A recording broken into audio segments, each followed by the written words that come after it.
Hi, Whiskey Ringers. I hope you're all well and enjoying the podcast. As always, I welcome any thoughts, suggestions, and feedback you have to make the podcast better, and, of course, any suggestions you have for guests you'd like to see. I wanted to share with you a new way to participate in the Whiskey Ring Podcast Bottle Share Club.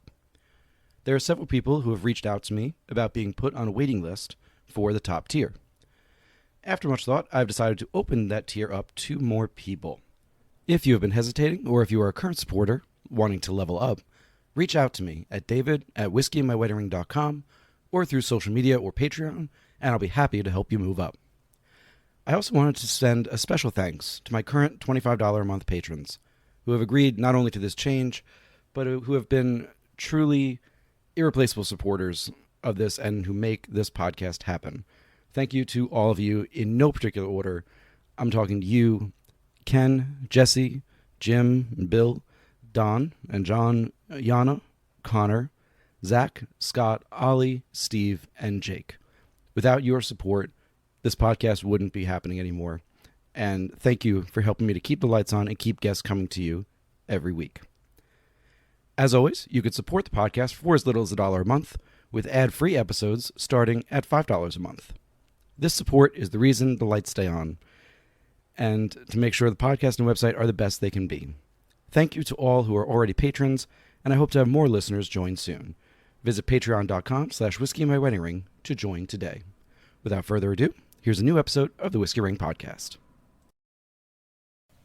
Hey listeners, just wanted to issue a quick correction here before we go forward. So back in the Copperworks episode with Jason Parker, a fantastic episode back on number 134 a few weeks ago, I mistakenly said that one of the products was a Copperworks whiskey finished in a slow gin cask.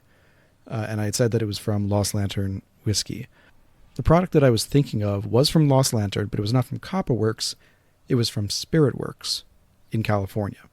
So it was a 2022 single cask from Lost Lantern. It was a Spiritworks California Straight Rye Whiskey finished in a slow gin cask that I had the pleasure of reviewing for the whiskeyinmyweddingring.com website. So definitely take a look at that review. I don't think there are any bottles left of that particular release, but I know that there might be some in the future, and certainly Spiritworks is a distillery that we will be looking at in the future. Thank you again, and apologies again to Lost Lantern and Copperworks for the mix-up, and thank you all for listening, and if anything else comes up, please feel free to give me a shout-out, and happy to make a correction wherever needed. All that said, please enjoy the episode. Hey folks, welcome to a new episode of the Whiskey Ring Podcast.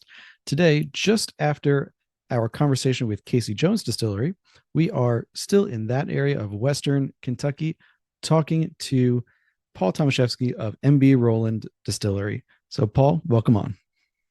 Thank you for having me, Dave. Absolutely thrilled to have you on. I don't know if you remember this or not, but I was actually on the first ever Distillers tour that you did with the hand filling the barrels, or the bottles rather. Yeah, I do remember that actually. Yeah, it was like end of August in 22. I think I lost like 5 pounds just sweating in the top of that barn. But yeah, that was so much fun, and I've been looking forward to having you on since then. So I'm glad we could connect and make this happen. Well, so good. Yeah, so let's start off where we all should start off, the origin story of MB Roland. Of MB Roland. Well, Western Kentucky's landscape for distilleries is a little different since when we started. We were really one of the first ones, other than a couple of places in Owensboro that had been more so bottling. And so when we opened our distillery, it was kind of still a little bit of a process when people would, back in 2009 now, people would ask us what kind of beer we made or wine, because people weren't expecting to come up to a distillery in Western Kentucky at that point. Luckily now it's far different than that, and we're glad to have been a part of changing that. But when we started in 2009, there weren't many craft distilleries in Kentucky at that point at all. I mean, I think we were basically the third DSP to be licensed when the craft distillery started to really be a thing. And one reason we're located where we are is because that's where myself and Mary Beth, my wife, that we started a business together, that's where we were, or that's where we lived. I got here through Fort Campbell. Um, like like a lot of people in our general area, we kind of hug the Tennessee state line, about 45 minutes from Nashville. And but we got the beauty and the wonderful agricultural layout of the Kentucky side of the state line. So we get the best of both worlds. We get people and places and population, but we also get that nice rural feel. And when I got to this area and got the idea of doing a distillery, I started like many people. I was a whiskey fan connoisseur and took my opportunity of being here at Fort Campbell uh, to go visit distilleries because every distillery was just a few hours down the road or less. So I went and saw Maker's Mark and Wild Turkey and every one that you possibly could. I think there was 7 back then. You could tour 7 distilleries in Kentucky. You couldn't even do a tour of Jim Beam at that time.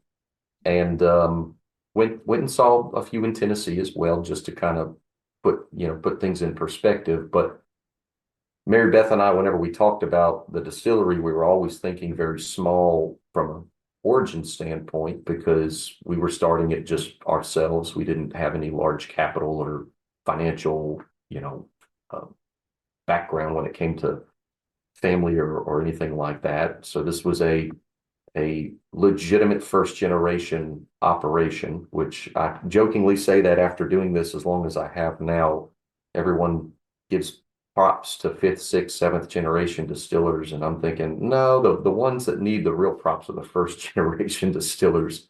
That's the real, heavy lifting of anything getting going.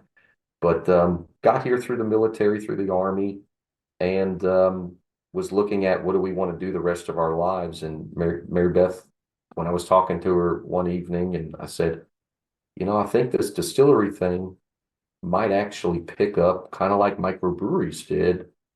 And we are in Kentucky, and this would be the place to do it if we were going to do it. And so we kicked around a few options of size that we wanted to do. And then lo and behold, this Amish dairy farm 5 miles from our house at the time comes available, which is super unique. That doesn't happen that often. And what ended up happening was the Amish had a little bit of a falling out with their congregation, and they could not sell within their population. So they went to the normal real estate market.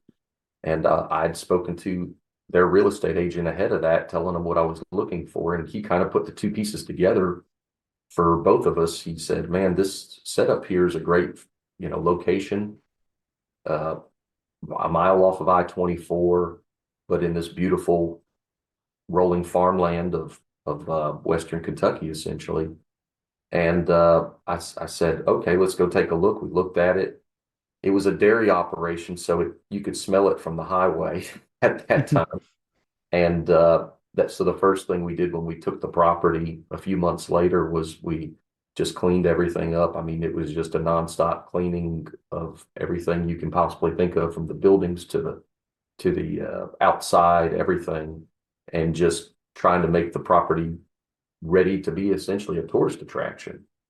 And so we put in a little 100-gallon still, and that 100-gallon still, you put that in from the context of you start really small and you're thinking, man, this thing's huge. This is great. And it takes about 4 or 5 days to squeeze out enough alcohol to fill a standard 53-gallon barrel. So we realized pretty early on, if we wanted to fill barrels, we needed to upgrade our capacity and capabilities. So, but backing up kind of at the origin, because I'm kind of getting ahead into the later evolutions of the business.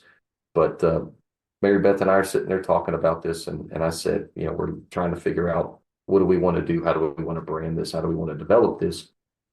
And we were like, we don't want to reach and find a story, whether it's a local story, whether it's a local or some historic person that we tie to the business that may really have very little true connection to what we're doing. So we kicked around names, and I kind of knew Tomaszewski was never going to work for distilleries. So I told Mary Beth, I said, "You're a local, you're from here. MB Roland sounds like a whiskey." And she said, yeah, that's a good point. And I said, "Well, no one can say Tomaszewski, so that I think that works." So she said, "You probably should have stopped, before you got to that point." But yeah, MB Roland works for a name. So that's where the name comes from. And we started the business together, essentially just her and I. We had a few part-time people helping out as we started out the first year or so, but just slowly have grown it over the years with our own juice. We always wanted to make our own product. Part of the reason why I kind of knew we had to make our own product, or if we were going to grow it, we needed to grow it from our own product, was because when you're going to make a very localized pre-prohibition style whiskey, you really can't source that from any of the large producers. So we have just slowly over the years, over the past 15 plus years now, grown our production stair-stepped it, each year. And we don't make thousands of barrels. We make a few hundred barrels a year at this point, but it's a nice, solid kind of plan for the business, both now and long term, to be able to see what we can do. Are we we're not looking at like trying to get into every state or every market. We're being very strategic and very conscious about where we go and how we do that. But frankly, just embrace the local agricultural resources that we have here. I didn't know a whole lot about farming or anything like that. I'm originally from the New Orleans area, southern Louisiana. And if anyone was involved in agriculture, it was usually fishing or cattle or something like that. So crop farming wasn't really much of a thing in my background. So I was kind of blindly walking to and talking to farmers, just trying to get as much information as I could. And we happened to have this extremely unique resource 5 miles away in Pembroke, where food grade white corn has been grown and used for many, many years. And it's always been a food product. It's never been an industrial grain for, corn syrup or ethanol or anything like that. And then also red winter wheat is very, very prevalent as far as being grown in this county. And now a few years later, fast forward to now, you've got both rye and barley grown locally as well. And the barley is now malted locally. So that localized production with the actual grains that we use and the agricultural tie-in, but also not just that, it's the barrel itself too, because the barrels that we source, the Kelvin barrels, and if you're familiar with Kelvin, they're based out of Louisville, but most of the wood they get is from a stave mill 35 miles north of us. And that's where all the trees are turned into staves. And then, of course, they're sent to Kelvin and they char them and turn them into wonderful new charred oak barrels. But being tied to kind of having almost direct access to everyone that we interact with for our ingredients that we used to create everything has definitely been kind of our original mindset, and trying to make a very localized type of product, much like you had before Prohibition, when you had a couple thousand distilleries in the country at the time. And at that point, you're looking at not only, well, actually, let me take a step back, because there's so much to unpack in just what you said already. And I think the first place I want to go is, as you said, in the time period when you're thinking of starting this distillery, when it's still an idea, when you're even before the idea, perhaps when you're just touring, when you're at Fort Campbell and you're touring these distilleries, as you pointed out, there's only 7 of them at a time. Beam didn't have a tour. Half of them probably were kind of just piloting tours at that point. And in Tennessee, it would have been the same thing. Jack was there, George, Pritchard's. I don't even think Corsair had started yet at that point. Not in Tennessee. They actually had a location in Bowling Green at the time, because in Tennessee, before 2010, you could not open a distillery anywhere except Lincoln Coffee or Moore County. And then once that law was changed, then Corsair was able to open in Nashville. Right. So I'm always curious for the first generation distillers, like you said, when between the inception of the idea and exploring, where you found the most inspiration and guidance from what you were seeing. It sounds like you got a lot from the farming side, but I'm curious also about distilleries you may have visited or industry folks you talked to. Well, I did visit a few in Kentucky that really one or two in Kentucky that had some crossover or some real basis of application for us, but there really weren't many, and the ones I went to were so new that they, I mean, we're talking months new, and they were kind of in the process of figuring it out to some degree. But I went on a trip. This is kind of a funny story. When we bought the land and we said we're going to do this, and we convinced the bank to throw us a few dollars and a few friends and family, just a couple bucks, nothing crazy. We're talking a drop in the bucket in our industry. And in order for me to really do what you're talking about as far as looking for inspiration, I took a trip and I drove two different ways from here to New York, not too far down the road from you, to one of the places I went to was Tuttletown.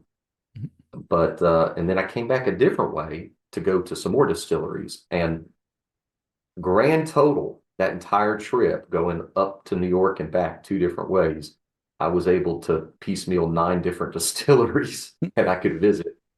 And frankly, it was from those nine distilleries in different ways that I went to, and I got some understanding of what would work for us. Our layout was not necessarily the same as a lot of these, but like one idea that I got from several of these places that didn't exist in Kentucky or really, distillery tourism at the time. You'd go to a distillery and they'd have one or two things for you to sample, and if you could sample it, because frankly you couldn't sample in Kentucky until I think 2007 or nine, but yeah, well, obviously before us, so 2007. But these other smaller distillers I went to, a lot of them were either a complementary distillery to a winery. It what might have been, part brewery as well, or they were just in the first few years of starting, and you're kind of seeing, what are they doing? What are they becoming? One thing was certain places, the experimentation and the fun amount of products that you had. So that kind of stuck with me, where if you look at things that we make now, we do have a focus. We obviously make primarily bourbon, but we have a lot of variations on the different products that we make. And we like to play with mash bills and make different whiskeys and see what this barrel will do, etc. Now that we're kind of have a focused production, we don't do as much of that we used to, but we still do quite a bit. And that was something that I think I continue to get a lot of fun responses with, especially people come and visit our place and you're like, okay, we've got 12 whiskeys right now. If you want to try however many, we'll go through them and talk to you about them. And you'll really see and understand the differences, nuances between a bourbon whiskey with rye versus wheat, or a rye whiskey or a corn whiskey, etc. I mean, we've actually closed down a few of our whiskeys at this point, or limited them, just because, again, trying to focus. But that was something that really gave me a lot of insight, because I'm sitting there seeing distilleries in Kentucky when I toured the large ones. And at the time, if you could sample and purchase product, it would basically be two products, in most cases. So, yeah, there's your long answer. Sorry, No, long-winded answer. totally fine. It made me think too. I mean, what you're terming as experimentation, let's say, I'm thinking of mash bills in particular, but playing around with mash bills and barrels and such. Today we can call it experimentation because you can kind of throw a few bucks at it, see if one works, if you want to follow it or not. But harkening back to what you said earlier, pre-prohibition, when this was farming and distillation was more an agricultural thing than a business thing, if you will. Right. I mean, mash bills and barrels were going to be determined upon grain availability and barrel availability. So it wasn't as constant necessarily as we would think about it, specifically in smaller distilleries and rural agricultural areas. Maybe some of the big guys at that time could still do the consistent mash bills year over year, but yeah, if you're just doing it as a farmer, it depends what you grow, what you've got left over that year in that harvest. Right.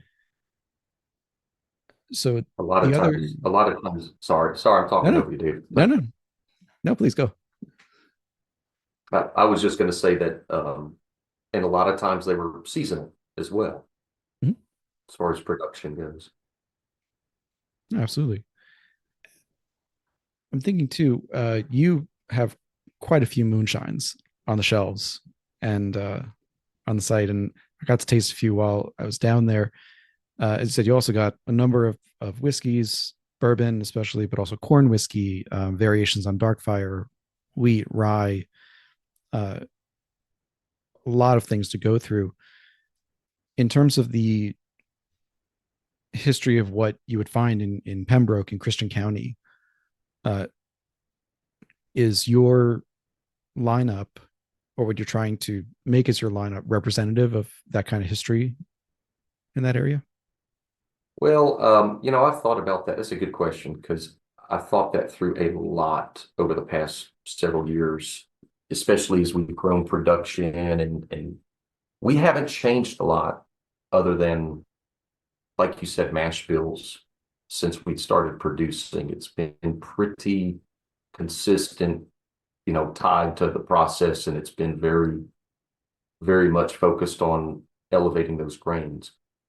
I like to think what we're doing is we're giving people a snapshot example of pre-prohibition style whiskey, but we're doing it with the knowledge and the abilities that we have now in 2024. Obviously, science is much more involved in the knowledge of science, and from a philosophical standpoint, I can't tell you, or actually a grain standpoint, that's a tough question there because before Prohibition, people did not like to tell their recipes. Uh, Even a lot of historical brands now, or even distilleries, they don't know what their original pre-Prohibition recipes are in a lot of cases. Folks that I've talked to, that stuff was kind of like the Coca-Cola recipe or the Krispy Kreme recipe. It was kept under wraps and it was guarded. So there's not a real way to know exactly um, from the old whiskeys how they were made necessarily, other than that localized process, the local grains.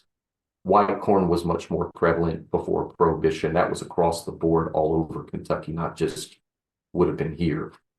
E.H. Taylor was a pot distilled white corn bourbon before Prohibition when actual Colonel Taylor was making it. And so we're trying to give people as close, accurate representation of the flavor components you get from the grain, the pot distillation, the barrels that are, our barrels are wood fired versus gas fired, and just the localized tie to the ingredients. But I wish I could answer that question directly or explicitly for you. But if you ask that to anyone in Kentucky, that's a very hard question to answer. Fair enough. And we got to throw shout outs as always to the historians who are trying to bring us those bits of information piece by piece, like, Mike Veach and Drew Hanish and people who are on the ground and able to do that kind. But I mainly ask also because, pardon me, after, talking to Casey Jones, they're over the state line, part of the state line tour with you. And it was a fascinating kind of switch where in Eastern Tennessee, that's where the moonshining tradition was bigger. And then, but in Kentucky, it seems to be the opposite. Where in the Western half, especially the Southwestern portion, moonshining was bigger than, away from the major centers of production in Louisville and Bardstown and such. So I'm always fascinated to see the how the history kind of pulls together. Well, you do have the moonshine history in our area, in the land between the lakes, which was land between the rivers, is for both. Casey Jones obviously has historical ties to that, but I mean, we're located so close to that, we kind of get that influence and interest. And the other side of that too is we are we get a different flow of traveler, or at least a few different flavors of traveler that comes to visit us in Western Kentucky. We do get some bourbon trail traffic and whiskey enthusiasts, of course, but we also get a lot of people going to Nashville and the Gulf Coast. And so I think maybe personally, me and probably you too, and most people listening to this podcast are going to agree, give me the bourbon, give me the rye whiskey, whatever you're going to hand me. But I guess if you're going down to, a bachelorette party or the Gulf Coast, that Pink Lemonade Moonshine is pretty apropos for for whatever you're doing. It's going to be popular for sure. And I mean, I should say too, we're laughing about it. It is a really tasty product. You Yes. know, And that Pink Lemonade Moonshine has filled a lot of barrels of bourbon for us. exactly. So you can't look down on it because it's a good product. It's got quality and a lot of benefit for you. Um, the last kind of question I wanted to ask on the origin side before we move into more the what you're doing now is you said in describing the origin story that things have changed a lot since you started in 2009, 15 years later, just 2024. I'm curious from your perspective as both a distiller and a business owner, frankly, how let's delve a little more into that. Like, how have things changed in your area in the whiskey scene? Well, the biggest thing for us that has changed is, and this is a good thing, is we're not the only distillery. And so you have a lot more distilleries, obviously Western Kentucky, but you've got some in Middle Tennessee as well nearby. And that frankly kind of helps elevate the whiskey enthusiasm coming to our area and traveling through. And that's why we did the State Line Whiskey Tour with Casey Jones and also Old Glory in Clarksville, Tennessee. And that's been a big part of it is the energy and the excitement of the customer. But behind that is also now a shift from our original circumstance, and you kind of hit one of them as a good example. It used to be you come in, you do a tasting, you do a tour, you spend maybe up to a couple hours at the distillery, and that is now and has been quite a bit changing to where now people have restaurants, people have other experiences like when we did the pull the actual whiskey out of the barrel for the distiller's tour, that kind of thing. It's now becoming a lot more about experiences and how do you learn about the product, or how do you get into the product that way versus just a simple, hey, I want to taste your bourbon. So that's definitely been something that we've seen change and continues to evolve. The other side of that too is just obviously the volume of product now that's out there. There's a lot more whiskey types. There's a lot more folks making different types of whiskey. And in some cases, to be honest with you, at least in the past recent few years, it's actually causing another level of confusion that I remember seeing whenever craft distilleries first started putting product out, and there was a question of, is this your product or someone else's product, and all of that debate. You're almost having a different iteration of that happen now because there are a lot of new products coming on the market, and frankly, a lot of them are, NDP products, and that's fine, but it definitely causes a little bit more confusion with the customer, I think, and with the volume, the number of them.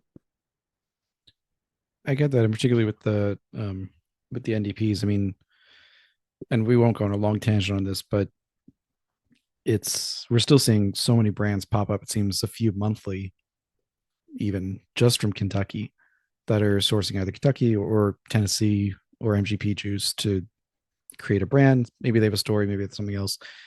And the only reason I want to mention it is because I've kind of, as I've thought about how I want this podcast to show and move forward, I've had to kind of limit it in terms of NDPs because I do want to talk about people with good stories and with good histories, good intentions, and thought processes behind them. But at this point, for me, if you're, for example, we just had Filmland Spirits on as well. That would be a couple weeks ago now at this point. But they source from MGP. They're very open about it. And then they have another product they source from Kentucky. Could just turn that around and say they're putting juice in a bottle and then slapping a label on it. But for me, if you're going to be on the podcast, you got to do something like they're doing, blending or doing something to the liquid, having a story, adding something to the milieu that's not just another bottle on a shelf. It's like you said, it ends up just being confusing for consumers to have 50 different bottles that all basically have the same thing in them. Right. And that's from base. I mean, the contract producers, that's evolving. That's evolving as we speak, where there's contract distillers that are making product that hasn't hit the market yet, but still right now, the juice for contract production is coming from 3 or 4 places, essentially. right. And the contract can be a little bit different too, because you can use your own mash bill, you can use your own yeast, depending on the place. So for me, the people who are contract distilling there's no limits in my mind for that in terms of coming on the podcast or being of interest. It's really when you separate, who's buying a barrel of aged MGP and putting a label on it, or who's taking a couple barrels, blending it to a specification, doing something that's, I don't know, more. But anyway, that was a separate tangent and a rant I can go down a long way. But anyway, I wanted to move forward and talk a little more. So going back to the grain that you're using, I'm fascinated by all local grain, but I'm really curious to know your thoughts more about this white corn. You said it's what would have been more before Prohibition, so what would have been used more. I was going to mention the H. Taylor if you hadn't, so thank you for doing that. Something you said on, I think it was the Distilled Bourbon podcast, was that the white corn that the farmers nearby were growing, it was for the Amish mostly.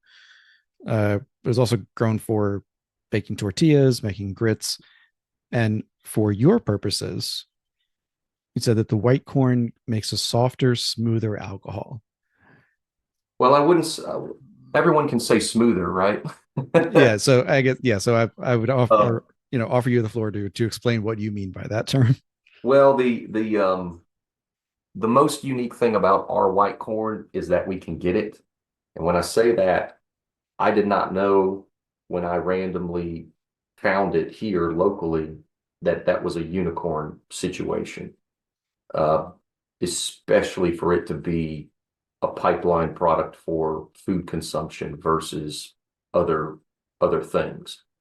Corn, through World War II plus the 50s, 60s as an actual grain, got so over consolidated for industrial production, and it got into the whiskey to the point to where that's a lot of the corn that's used for a lot of whiskey is the same corn used for ethanol, and it's built for starch, not for flavor.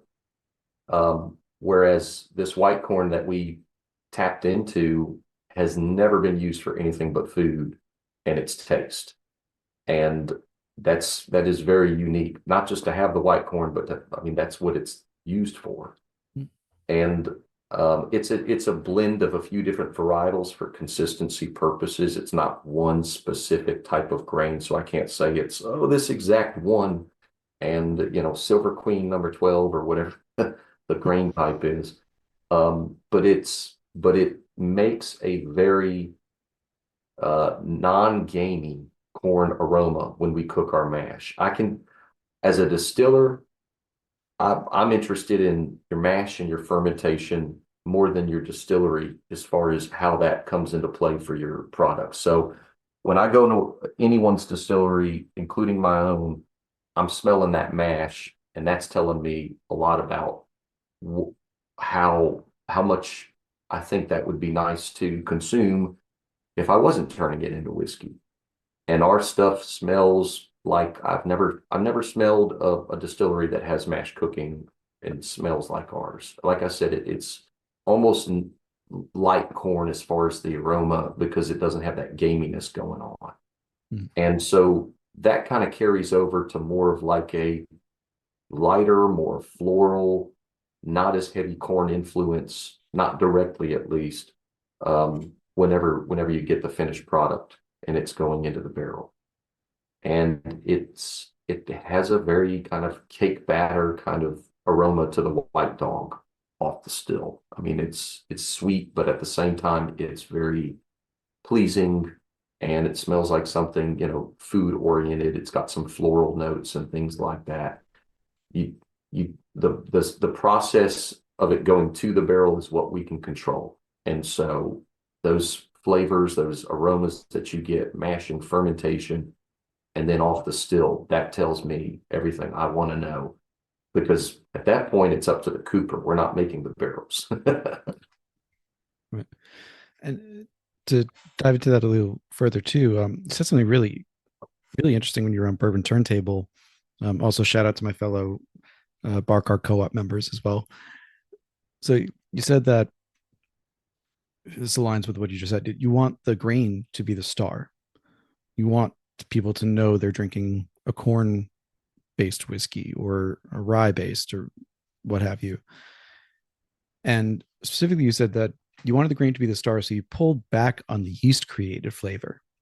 So as you're talking about fermentation and mashing, uh, reverse order on that, that so what does that mean in practical terms? Like, do you pitch less yeast? Do you let the fermentation go shorter? How do you what does that mean for you? It means we typically use yeast. We use a few different kinds, but our yeast is not meant to take it a certain tangent or direction that you can with some yeasts in the market. It is specifically for making whiskey, and based on frankly the trials we've done, the discussions we've had with our yeast supplier, it's a yeast that is not meant to give you crazy, evolution of floral or citrus notes or anything like that that can come from the fermentation itself. Ours is really focused on enhancing that grain flavor, and I don't want it to essentially be too sour, if that makes any sense. Sure, absolutely. And we do a sweet mash too, so that's part of enhancing that flavor. And that was a lot more prevalent before Prohibition, especially pot distilled operations, because sour mash is more practical for column distillation. Sure, if you're already doing a batch system 1-to-1, then sweet mash makes just as much sense. With the So we're fascinated with yeast on this podcast, or at least I am. Hope my listeners are too. The How long did it take you to kind of get to that mix of yeasts that created what you wanted to create from the distillate, or right, sorry, not the distillate, from the mash? That wasn't that hard. Going back to early in the business, so this is 2009, 2008 and 9 when we were going through this process. You didn't have many options for yeast at that point. So we only tried a few different ones, and the one that we settled on it's pretty prevalent out there. We actually buy it from a different supplier now. And you can get yeasts that are very similar from one to the other as well. I mean, there's at this point thousands of yeast you can access, and it blows my mind to think about that compared to, I think we maybe had like 6 or 7 options. And I scoured the market. I called a lot of different places and several different suppliers, but they didn't have a portfolio for craft distilleries because there weren't many craft distilleries. It was, yes, we sell yeast and we have these for making whiskey or tequila or whatever, and you can try these different ones. Gotcha. So with the actually, which direction do I want to go here? All right. So we'll start with the stills that you've got. So correct me get anything wrong on this, but you've got two stills. It's from a place that very few have gotten stills from, and nobody will ever get stills from again. Jesse Lupo Yep, at what is now Mossy Ledge Distillery. So you have a pairs of pot stills, 300 and 600 gallon. Is that still what you're using today? correct. Yeah, and we only run the 300 half as much as the 600 because we typically do two runs on the 600 to fill the 300 appropriately.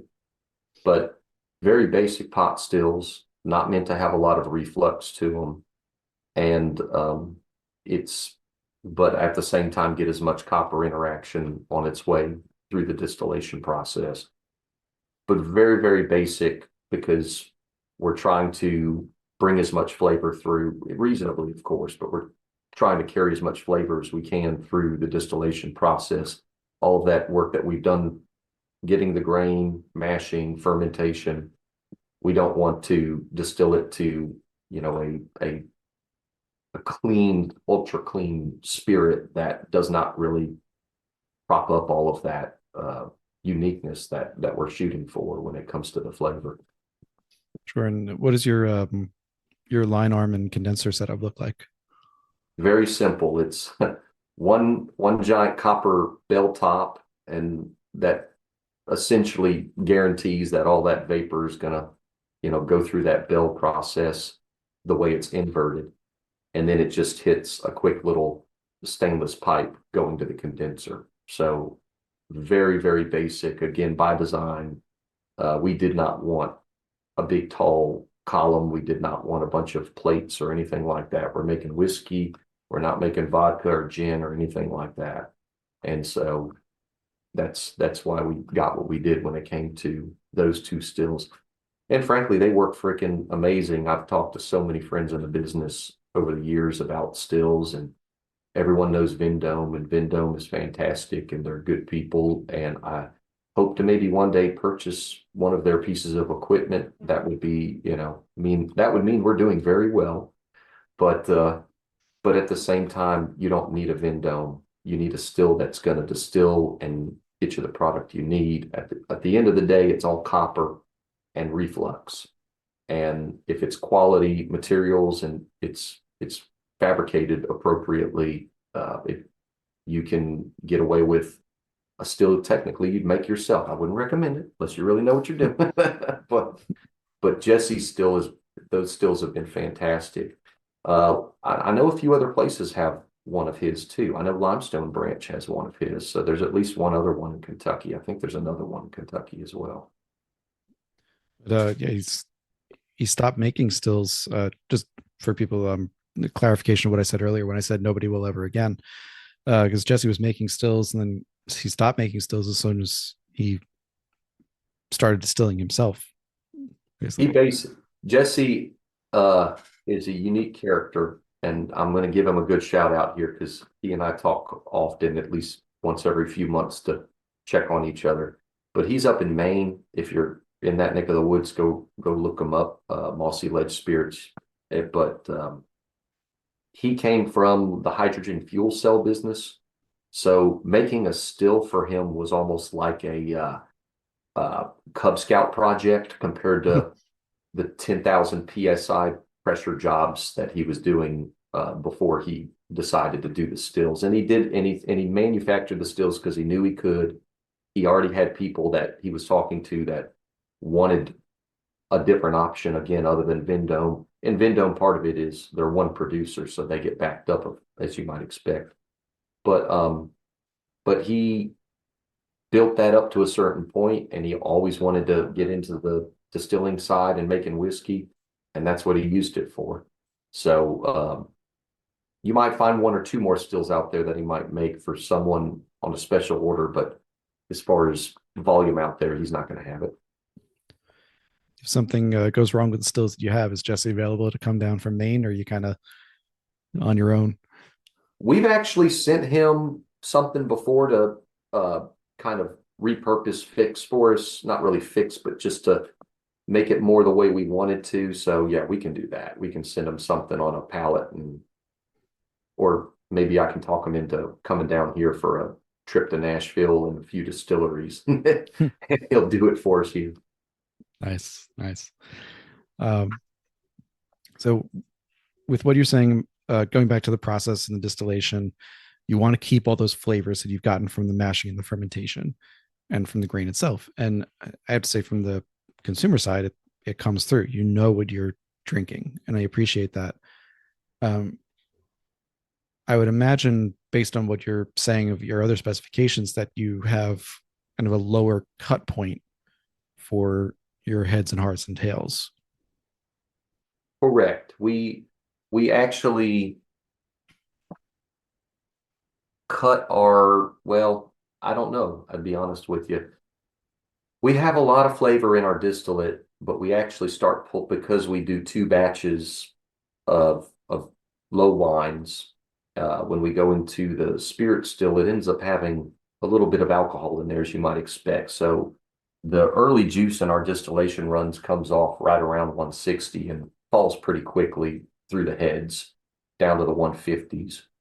And we walk that all the way down to about 115 proof when we cut our tails. We've done it a few different ways and gotten the same result. We've done it where we've done 1 run on a large still, and then we put it into the still, the second, the spirit still, and it's a much lower alcohol content. And then we've run it down to 90 proof before. But the amount of flavor that's coming through, once those tails start, they start, if you will. It really doesn't matter what proof. It's going to show you and tell you how that's going to work out. But the amount of flavor that you capture is relative to when you, of course, cut those tails. So whether you're cutting it at, in our case, 115, or we cut it at 90, when we've done it a different way, you're still getting a representative flavor there that is from all of the components, the grain, etc. Overall, our proof ends up being about 145 proof when you add it all up. So obviously we're running a lot more alcohol at the 150, 140 world, and then it falls pretty quickly going down to 115. So you got a little bit of room there to proof down to go into the barrel. And I have 2 different proof points here that, well, really 3 actually, I should say, that I have written down that you go into, and they come from different sources. So one says 110, another says 103, and then the third one says basically 103, but you go a little lower with the used barrel because there's already some alcohol in the wood. Right. Well, we did, when we started going in at 110 for a few reasons, because at that point we were running 1 run at a time, not 2 runs on the spirit still. So the idea was whatever it comes off the still at, that's what we'll put it into the barrel. And that was right around 110. And since pre-prohibition, the max barrel entry proof allowed was 110, that kind of lined up and made sense. We also put some in at 105, 106, maybe even a little bit lower than that. And as time went by, this stuff takes years, unfortunately. But as time went by, we noticed that those barrels that were getting filled at a lower point, and this was, again, when things were evolving quite quickly in the industry, new distilleries starting and coming up with different ways of doing things as far as dropping the barrel entry proof. And we said, we've always focused on wanting it to be as good as we can pull it out of the barrel, because most of our products are barrel proof. So when you put it in at 110, you're going to get it back at about 110, maybe a little higher, maybe a little lower. If you put it in at 102, 103, it's going to age a little bit more aggressively because the wood sugars like that higher water content as far as being able to interact with the spirit and really push that flavor in. But that was more actually representative of prohibition as well, was that 102, 103, maybe even 100. They were putting it in because they would typically run it back then a lot of times at 100 proof. So after a few years, and now it's been about 4 or 5 years back that we decided to do this. We said, let's drop our barrel entry proof to 102, 103 because we like this lower proof stuff we're tasting from stuff that we've put into barrels. And it will be that much more of a universally approachable whiskey without sacrificing any flavor when it comes out of the barrel at 102 or 103, respectively. Or maybe a little lower. We've had some that we've dumped and they've been in the 90s, and those are very fun barrels, frankly. But the answer is 102 to 103, leaning towards the 102 for the used barrels for corn whiskey, and we do an agave the same way, or closer to 103 for bourbon and rye and anything new charred oak. Yeah, I've been finding more recently that I'm learning to appreciate that lower proof, the lower entry proof more. We know there are other companies doing it as well, but more so you see the entry proofs of 125 from the big guys, just for volume and cost and all that, because it does cost you more to enter at a lower proof. Definitely. Yeah. But because we're so small, mm-hmm. we don't feel that too terribly much, frankly. And our focus has always been distillation capacity. I can buy more barrels, but trying to produce more. So we actually get to fill a little bit more, a few more barrels as well with that lower barrel entry proof. So for us, it's actually a plus. Love to hear that. It's good because that means there's incentive for people listening who might want to start a distillery, or they just have that. If you want to stay, follow your path, stay smaller, more focused, that you can enter at a lower proof, and it's not going to kill you financially to do it. Right. To put it bluntly. I think Jim Beam runs our annual production in an hour or two. So they got more dollars and cents to be concerned about for Sure. every single barrel. Sure. But the other part that you get, and this from tasting the whiskeys, both I had a barrel pick that was done a few years ago now by the bourbon enthusiast, you guys, and then I had the bottle that we filled when I was there, and then sampling a couple of other spirits that I've had from you over the past few years. The lower entry proof with the extra water, it draws out, like you said, those wood sugars, and to perhaps, I'm struggling with my words a little bit, as you can tell, to perhaps simplify it a little bit, it does result in a sweeter spirit overall, but with a lot more mouthfeel. And with the barrel components that you're getting from that, you get a lot more of the wood. You get the wood sugars, the lignin breakdowns, but you don't get the tannins. Right. Which for me is a huge thing, because I don't like tannins in my whiskey at all. But I do like the wood sugars. I want to taste the vanillas, the caramel, all those different flavors that you can get out of there, and the baking spices without it being woody. So is that ties back to a question of when you were, this is back to an origin question, I guess, but when you were designing, figuring out what stills you had, what grain you were going to use, all this thing, did you have a particular profile in mind that you really liked and wanted to mimic, or were you going based on, here's what we have, here's our equipment, and we're going to find our own profile? Kind of my answer is both.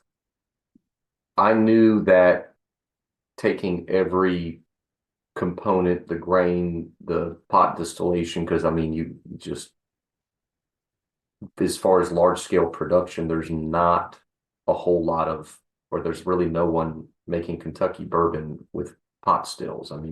There's a few, but not like large scale production. Woodford is obviously in that, but then, I don't know how much of the column distillation that they include in the product, but it's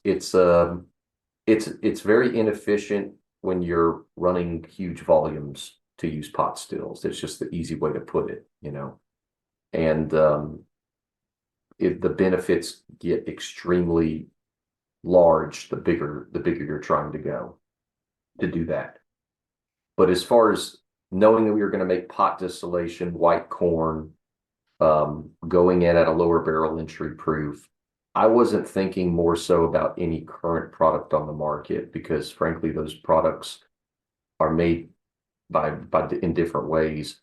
And the other thing is like the thing that I have kind of learned and thought through for myself when it comes to where we fit and how our product is unique. Prohibition, you had 2,000 distilleries with over 200 in Kentucky alone. And then that went to 6 medicinal producers. So overnight, we essentially consolidated our industry from a lot of smaller producers, a lot of medium-sized producers with a lot of variation and differences of how they produce their product, the grains, everything. And we went to 6 industrial producers that were all very similar. And then you go through the consolidation of grain with industrial grain production and so on and so forth. And you almost get a very similar type of product in a lot of ways, or you do, or you have with a lot of the large scale producers, not all of them, but a lot of similarities there. And I'm sitting there going, our stuff will not taste like this. I already knew that. I was more interested in it tasting like some of the pre-prohibition whiskey that I've had. Not much, but I've had a few samples over the years. And you get a different set of flavor components that you don't necessarily get with modern day bourbon or whiskey. You get, I call them the old whiskey flavors, the dark fruit flavors, figs, prunes, dates, and they line up with the baking spices and other, tasting notes depending on the whiskey, depending on the bourbon. And you don't get any of those in any large scale for the most part with modern day bourbon. Column distilled, higher barrel entry proof, number 2 yellow dent corn, all, making it that way, or a lot of them. So as far as the flavor, I looked at it as if our stuff tastes like this older stuff that I've had before or similar to, then I feel like we're doing things right. And frankly, it does taste more like the older stuff than it does post-prohibition or modern day whiskey. So at least on that level, I feel like we're doing something right. Fair enough. And to what you said about the inefficiency, it's worth noting really the only way to get around the inefficiency of a pot distillation is to do what some of the distilleries in Scotland are doing, which is to buy 20 to 40 pots and run them all at the same time. Right. But not everyone has that money or that time or that space. And that's a lot of capacity to do that. It is, I must admit, some of those new distilleries are beautiful to look at, and I'm fans of some of them. But to me, it kind of almost, in a way, it undermines, in my mind at least, the ethos of what you're trying to do. Like if you're making a pot distilled whiskey, you want to have all that flavor in there that maybe you wouldn't have if you put the same mash into a column. So instead, you just have 20 pots that are running usually hot and fairly continuously, as continuously as you possibly could run a pot. So you kind of lose some of the flavors in there. But I digress. That's another. There's so many rabbit holes in this industry you can go down, and they're fun to go down. But I don't want to spend too much time away from MB Roland while I've got you on. So we've talked about the distillation process and hints a little bit at the barrels, but I want to move us into the maturation and barrels phase of what you guys are doing. So one thing that it stood out to me in researching was you were on the Bourbon Show in 2022 and said that in referencing the number of products that you had, the variabilities of both source meaning what kind of grain you're using, mash bill, what you're making at that time, you have a slightly different process for each product. And I was curious, among your various products, what processes are kind of standard one-to-one across them, and where do you vary? Well, Probably, well, I'll give you a good example. Bourbon and rye. And talking about origin stories, I can't tell you, legitimately who made the first bourbon in Kentucky, but I can tell you why bourbon happened. And the reason why is if you're a rye whiskey distiller and you're using a pot still, which back in the 1800s, that's what everyone was using, the early 1800s, and you do your first corn mash just like you would bourbon or I'm sorry, rye, and you go through that process, you will get away from rye very quickly because the way I explain it, corn is just the greatest grain period for making alcohol. That's why it's used the way it is for ethanol production and everything like that. It's extremely efficient. It's got so much starch in it. It behaves so well if you know how to, cook it the right way and handle it appropriately. And then rye turns into wallpaper paste. And there's all these little, buy this enzyme, anti-foamer, whatever. But no matter what you do, you can't change two things about working with rye. Number one, you're going to get less yield than you are corn. So you can't put as much grain in your mash as if you're making a bourbon. The other issue is just the thickness it gets. So especially with a pot still, you can't fill, you can only put so much grain in there for the still to really handle it before you have scorching happen. So rye whiskey, you end up using, 80-85% the grain load that you can actually use for a bourbon. So your yield on rye is substantially lower. And so that's my bourbon origin story.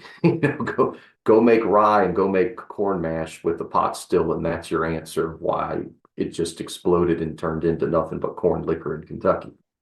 But as far as the other products go, there's not a huge variation aside from grain amounts, other than maybe a little bit on the distillation, some of the cuts, the tails cuts on some of them, depending on the volume of grain. It's not a huge difference. We're talking a few alcohol points off. But then, like we already said before, the barrel entry proof, we go a little lower on the used barrels versus the new charred oak ones. But other than that, everything is the same, to be honest with you. Yeast, we use really a couple types of yeast for whiskey. And then we have one for our agave spirits as well. And we've made a few other things that brandy, we make brandy every now and then, usually about once a year when our local vintner friend brings us, depending on how many pounds he gets a yield, he might be enough to fill half a barrel, it might be enough to fill 2 or 3. But yeah, the overall process is fairly consistent. And frankly, I will say this, for distillers, it's good for them to make different mashes.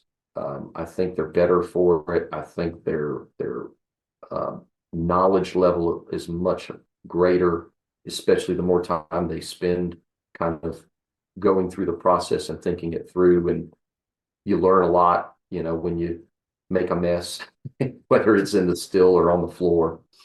But I would say that it's just going to depend on the individual whiskey. In some cases, there's 1 or 2 things off, but consistently, it's the same general process. So with just in the interest of time, because we're down to our last third here, I do have some more technical questions that I want to definitely hit on. So I think the 3 last things I want to hit on are a couple other products, including a single malt and corn whiskey. Because the corn whiskey in particular, that we'll talk about the awards in a second. Also want to ask, you have to ask about the dark fired, because that's a staple of you guys right now. Oh yeah. And then I did want to, if we have time, spend a little bit of time on your work with the KDA as well. So with that, I'm going to jump a little bit around. So I'll jump to that single malt. So this was back a couple of years ago now. It's on the Distilled Bourbon podcast back in September, I think, of 21. You said at that point you had some single malt that turned about a year old or so at that time. So it just counting forward should be up to about 4 years now if it wasn't dumped by now. At the time, you said you were trying to figure it out, were the words that you used. Right. I'm curious how that's progressing a couple years later. Well, that we still have not put out that product. We've started tasting it, and other priorities are in front of it in line right now. is the real answer. So you might see a single malt product from us in the future, but I can't tell you exactly when that's going to happen. But one thing that we changed, and this was a few years ago, is we're filling much like our corn whiskey, we're filling used barrels for our single malt. I feel like that's kind of like the best expression for Kentucky distiller. If you're making bourbon, you dump your bourbon barrel and you put your single malt in that, and it's a way of kind of putting those two products together. And it's not going to be the same as aging in new charred oak, obviously. But I felt like that it would behoove us to have a certain amount of extra flavor in that single malt to complement the fact that it's in a used barrel and it's not getting as much of those aggressive flavors on a first aging. So our maltster, I guess that's technically what you'd call him, that we purchase all of our malt from. It's all grown and malted in Kentucky. It's South Fork Malt House in Cynthiana. Very, very nice gentleman there, RT Case. And RT, we were one of his first distilleries to start buying malted barley from him. And we got in early. And he has been evolving and developing his capabilities. You know, he started off with just essentially regular brewer's malt, malted in a regular, just a regular roast, if you will, or drying effect. And now he's added some Munich malts and Vienna malts and more robust, caramel kind of malts that have the ability to give you a little bit more flavor. And so knowing what I know about malt and beer and stuff like that, we came up with, hey, let's put some of these additional malts in here to give it a little bit more flavor, not too much. And basically it's kind of a take on a Irish red or amber beer effect, if you will, on that. So I will say this, it makes a very, very nice aroma in the distillery when you cook the single malt with that specific recipe now that we use. It's got a very just nice cooked kind of aroma to it. It's almost has, it's weird to say this, but it smells kind of like Cheetos, but in a good way. It's not, minus a bunch of the cheese, I guess, but it's really not what I was expecting, but yeah, I know it's but when I point it out to people, they're like, you know what? I get it when they smell it. It's just the roasted malt aroma essentially. But that one's a fun one that frankly, I'll send you a little sample bottle once we finally get it bottled. But I can't tell you when that's going to happen. And you were asking, was there something following on that, David, or am I? The first part was just how is it progressing, but the second part was I was going to ask about, it's not 100% barley mash bill. Well, we have two different malt whiskeys. We've got the one that we have not released that we're talking about that is 100% malt. Okay. And then we have a straight malt that is aged in a new charred oak barrel, but that is 63% malted barley. And then it's got 16% rye and then some white corn in there as well. So it's more of like a traditional small grain type of whiskey mash, American style straight whiskey mash. And that one we only make a little bit of. It's more so for that we sell here at the distillery.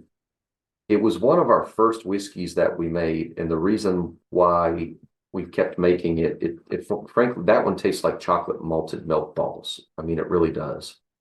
Just with all those flavor influences working.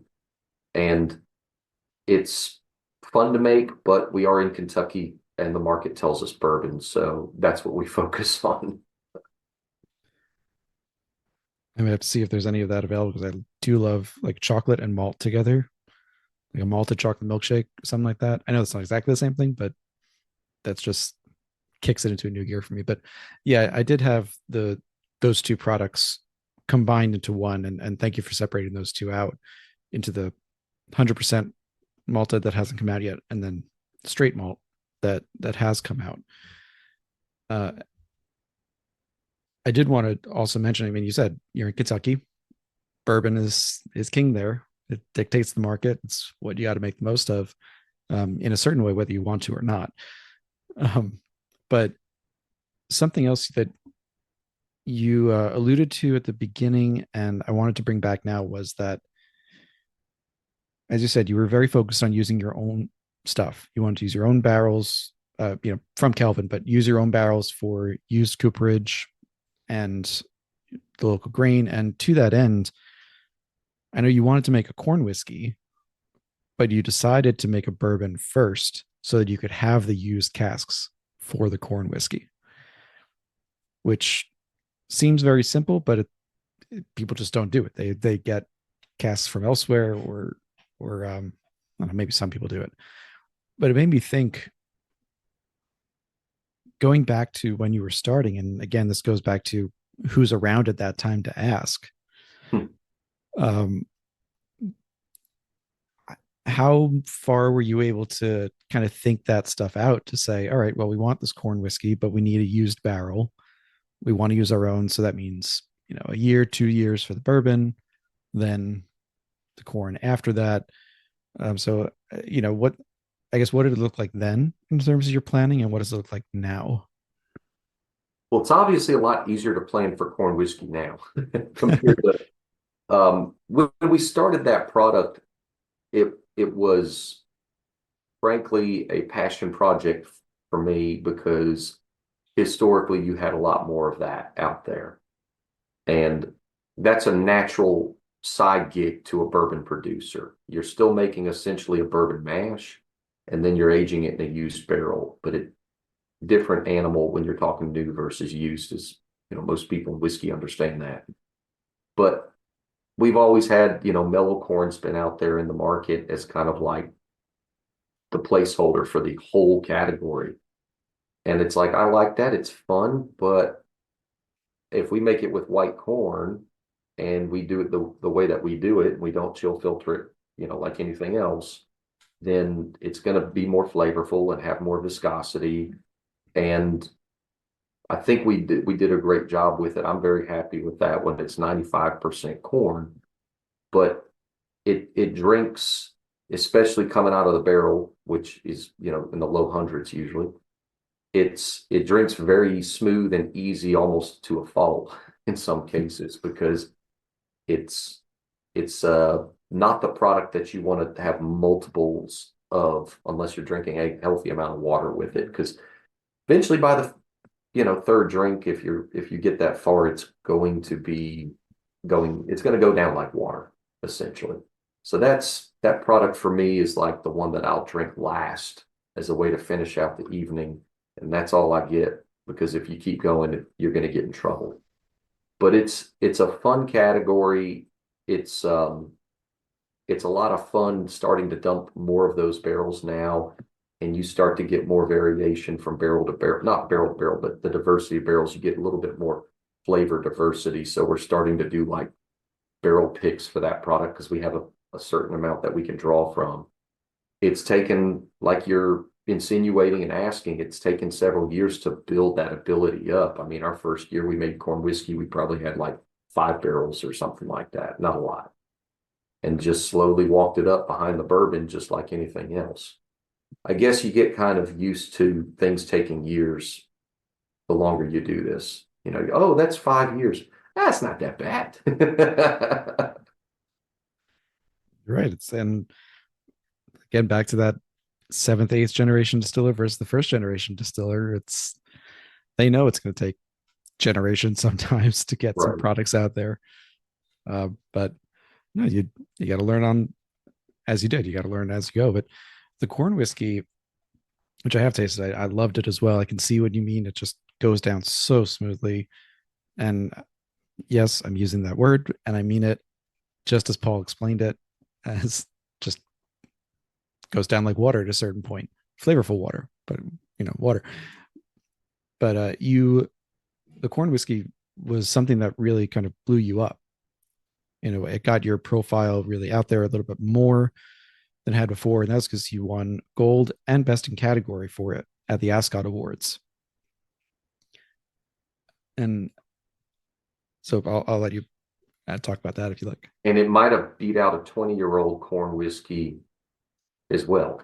Yeah. I won't say where that was from, but everyone knows the distillery. Yeah. It is a category that I think it's got a little bit of a future to it. It's obviously not going to be a bourbon and probably not a rye either, but I've seen a few more out there, and there are definitely people talking about it more, at least to me. And obviously we make it, so you're going to get that more. But I mean, just in general, I'd like to think we're opening people's eyes with our corn whiskey. So if they give it a shot, they might be surprised. They might find out that's one of their new favorite whiskeys. It's worth noting that the Ascot's just like almost all other award shows, not all, but almost all others, there is an entry fee. It's not free to enter, and look, more power to them. It goes towards costs and all of that. I'm not causing any issue with that. The reason I'm mentioning it is because it does cost distillers to submit for these awards. And we see some distilleries that are, the most awarded distillery, or we've got hundreds of awards and all this. And the fact is those distilleries have the money to spend to send in for all those, and the bottles available, because some of these take 2-3 bottles. You have to send in 2 or 3 bottles to get considered. So when this opportunity came around for you, you'd had corn whiskey out for a number of years at that point. Ascots were fairly new. Obviously, you've got a huge name, the biggest name maybe, in Fred Minnick behind it, creating this with so many great judges. I guess my question is, what made you choose then to enter into a competition? You definitely hit on the cylinders the right way. It's easy to spend $10,000 or more on whiskey awards in a given year. And of course, every year there's a new competition. So if you want to keep up to date, keep adding that up. We haven't, because we're small, because, we've definitely grown this in a unique way compared to a lot of people in the industry and a lot of business models that I know that are out there. Growing it with our own product and not sourcing juice, it is definitely, a long-term process. And so because we've grown a relatively small amount, we've almost, I think we put our products in a few awards 10 years ago. And frankly, it was like some of our mostly unaged products, the moonshines, as you were saying earlier. But we've never really submitted our whiskeys because we do know that, it comes down to you need to have a certain amount of money and frankly volume behind it, or if you do have success and you get some awards. So last year, that was the call that we made. We knew we wanted to do the Ascot Awards because we'd missed out on it the year before. And we've known that there's a few products we wanted to send. We sent our Barker's Mill, which is our bottled and bond, and the corn whiskey, and they both won gold. And that's essentially the only awards we've ever submitted for anything for whiskey. We'll do it again, I'm sure, at some point, but it's not something that, when you understand how the awards process works, you know that you need to budget appropriately. Sure. And so again, there's more to go into on that, I'm sure. I just again, be conscious of time. I want to wring everything I can out of you if you couldn't tell already in the time. So I wanted to move briefly over to maturation.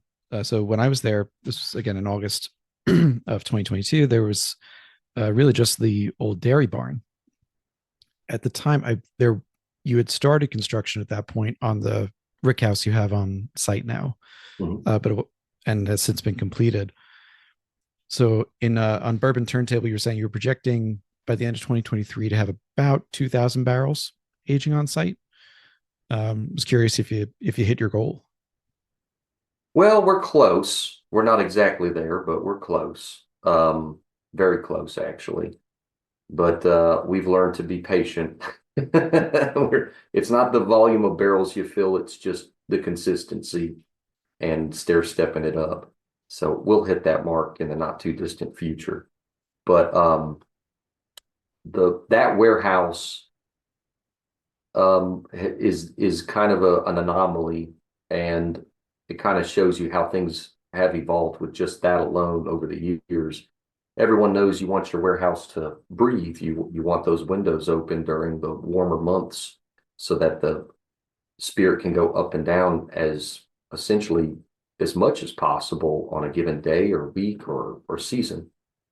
And when you have the larger the barrel warehouse you have, the more of what I call the microclimate effect occurs, where you have those barrels that are all packed in together in that space. And the interior barrels, we all know, lower and interior barrels are going to age typically slower than your higher barrels and external barrels on the outside of the racks. This warehouse, basically, it's first of all, it's very small for Kentucky barrel aging warehouses. It holds up to 5,000 barrels max. And we've got a giant wind tunnel going through the middle of it, as well as the doors that are open. And so the amount of breathing that occurs with those barrels is pretty substantial. And it helps we're in Western Kentucky with a lot of wind. We've dodged a few tornadoes over the past few years, so there's always that. But the that allows for that air to go to essentially be changed out and allow as many of those barrels to really go up and down in temperature with as much consistency as possible. I mean, you're going to have some variation no matter what, but that variation is way less compared to, if you had a 50,000 barrel warehouse, and a lot of those middle barrels, they're just going to age slower because of that microclimate effect. So aging wise, we're actually noticing a little bit better aging on the new warehouse versus when we had our dairy barn. And part of that too is probably the barrel entry proof. We dropped dropping that in accordance with this whole process as well. So you got two variables going on, but we're definitely happy with the results and good consistent maturation. In fact, everyone asks us, because we've been in business now, this is our 16th year in business, and people say, well, do you have some barrels that you put away that you let age for 15 or 16 years? And I'm thinking to myself, that'd be kind of nice. I would be. But we had to sell it to build up the process. Our initial stuff needed to make us money so we could continue to build the amount of barrels that we fill. And then on top of that, we are starting to have some stuff that we're sampling that's older for us, 7, 8, 9 years old and up.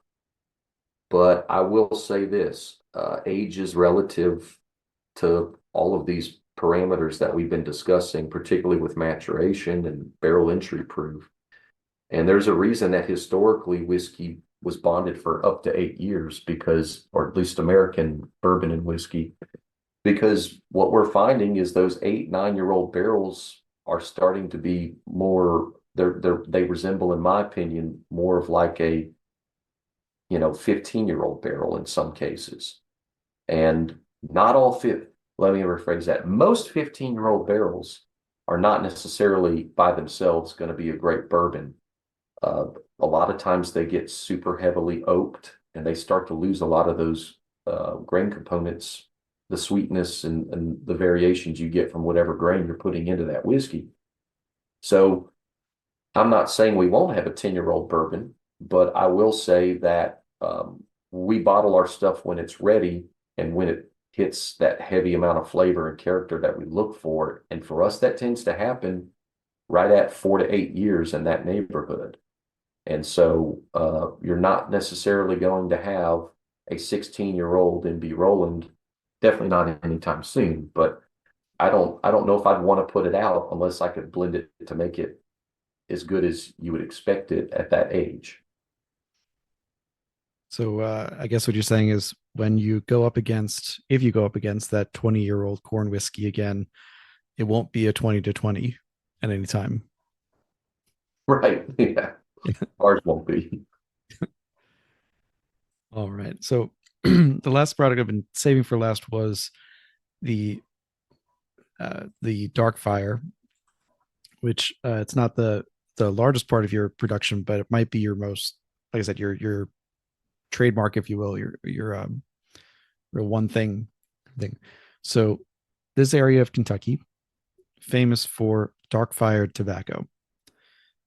And there's plenty of resources to look up as to what that is. And I'll admit, I'm not a tobacco guy in any way. So I've tried cigars. I just couldn't get into it really. Uh, but it does have a hell of a difference in terms of what dark firing does to the tobacco flavor. So then applying it to corn and applying it to corn and you did a one-off with the dark fired rye. I don't know if you're planning to do that again anytime, but I guess the big question I want to ask there is, were you a tobacco guy before trying this process? No. I couldn't have told you anything about dark fired tobacco, but I will say this. The process, not unlike whiskey making in Kentucky, there's definitely a certain amount of people that don't necessarily drink or they're not connoisseurs of bourbon or whiskey, but they still have a very great appreciation for the process, whether it's, the smell or the sights or all of that. But same thing with dark fired tobacco. When I came here, and of course I met Mary Beth, and that was one thing that she pointed out was the smoking barns, and that happens usually the fall from August until whenever they're done. But it's just such a unique kind of experience if you're driving around in this area early in the morning when you've got tobacco barns going like crazy, and you'll drive for miles and just smell smoke. You smell bacon basically everywhere you go because it's a hardwood smoke. And the tobacco is part of that, but it's hanging in the barn. You're really smelling the smoke from the hardwood. And seeing that, understanding that, I immediately thought of Scotch because frankly, when I got into whiskey, part of what got me in was Scotch. And that's where, you have all of that peat firing or kiln firing with peat to get your different flavors, those earthy, shoe polishy, whatever flavors. I love them, so I'm not talking down, that with the result. But I thought about it and I said, why could we do that with corn? And so we're in the middle of this area where it's the epicenter of it, as far as the production. And my neighbor, quite literally across the street, who were dear friends at this point. He's 87 years old, career farmer. He's my resource if I need help with farm questions or anything like that, because he knows everything at this point in his life.